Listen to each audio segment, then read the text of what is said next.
አሁን ላይ ያለኝ አስተሳሰብ ቢኖረኝ ኖሮ ያ ሁሉ ስህተት አልሰራም ነበረ። ያ ሁሉ ስህተት ባልሰራ ኖሮ አሁን ያለኝ አስተሳሰብ አይኖረኝም ነበረ ትላለች። ቀይ ልቧን አሳይታ ሩታ ጀግና፣ ሩታ የሚዲያው መሪ በአዲስ ቪዲዮ በአዲስ መልእክት ለአብርሽ አስቀምጣለች። ኢንስታግራሟ ላይም አለ ቲክቶክም ላይ ፖስት አድርገዋለች። ሰላም ጤና ይስጥልኝ በመላው ዓለም ለምትገኙ የዘህራ ዩቲዩብ ቤተሰቦች እንዴት ናችሁ? ደህና ናችሁ ወይ? በአዲስ ቪዲዮ ብቅ አልኩላችሁ። ይሄ ቤት ከክፋት፣ ከሸረኝነት፣ ከመቀኝነት፣ ከዘረኝነት፣ ከሃይማኖት፣ በቃ ከሰው ቡዳ፣ ከሰው ሸረኛ የራቀ ነው። ላይክ ማድረጋችሁ፣ ሼር ማድረጋችሁ፣ የሰዎችን ማካፈል አትርሱ። ሀሳብ አስተያየታችሁ ደግሞ ኮሜንት ስር እጠብቃለሁኝ ኢንሻአላህ። ዛሬ ይዤላችሁ የመጣሁት ደግሞ ሩታ በኢንስታግራም እና በቲክቶክ የለቀቀችውን ቴክስት ወይም ደግሞ መልእክት ለአብርሽ ያስቀምጠችለት ላንብብላችሁ። እናንተ ሀሳብ አስተያየታችሁ ኮሜንት ስራ አስቀምጡልኝ። እንደዚህ ትላለች።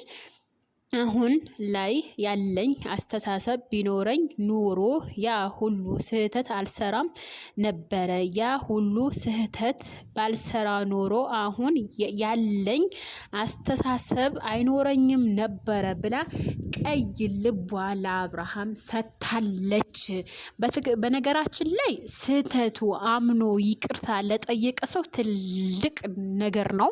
ትልቅም ልብ አለው፣ ትልቅም ቦታ አለው። የፈለገው ያ ሰው ራሱ ገድሎ ሰው ራሱ ቢያጠፋ አምኖ ስህተተኛ ነኝ ብሎ አምኖ እግሩ ሰው ተደፍቶ ይቅርታ እየጠየቀችው ጥለዋት መሄዱ ትንሽ ያሳፍራል፣ በአብርሃም ላይ ማለት ነው። ለአብርሽ አድርሱልኝ ይሄን ቪዲዮ ላይክ ሼር እያደረጋችሁ ማለት ነው። በነገራችን ላይ ትልቅ ቦታ ያለው ሰው ነው እግር ስር ተደፍቶ ይቅርታ የሚጠየቀው ማለት ነው። ሩታ ሀሳቧን አቅርባለች። ለዚህ ልጅ ስንር አብረን እንኑር፣ ሁሉንም ነገር እንርሳ እያለች አንተ ደግሞ ምንም ነገር አዲስ ነገር የለም ብለህ ጥላሃት በመሄድህ ነገ ትጸጸትበታለህ ብዬ ነው የምገምተው።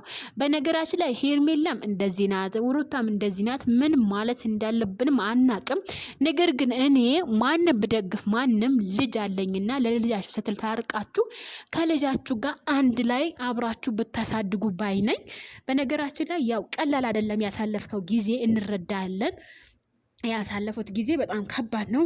ችግርም፣ ስቃይም፣ መከራም፣ ሳቅም፣ ጨዋታም፣ ደስታም ብዙ ነገር ሊያሳልፉ ይችላሉ።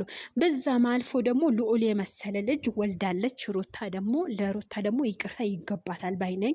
አንተ ከዚህ በፊት ይቅርታ እግሯ ስር ወድቄ ተንበርክኬ ስጠይቃት ይቅርታ ስላላደረገችልህ ብቻ አንተ በቀል በበቀል ወይም ብድር በብድር አታድርገው ባይ ነኝ። በሌላ ቪዲዮ እከሰታለሁ። መልካም ቆይታ እመኛላችኋለሁ።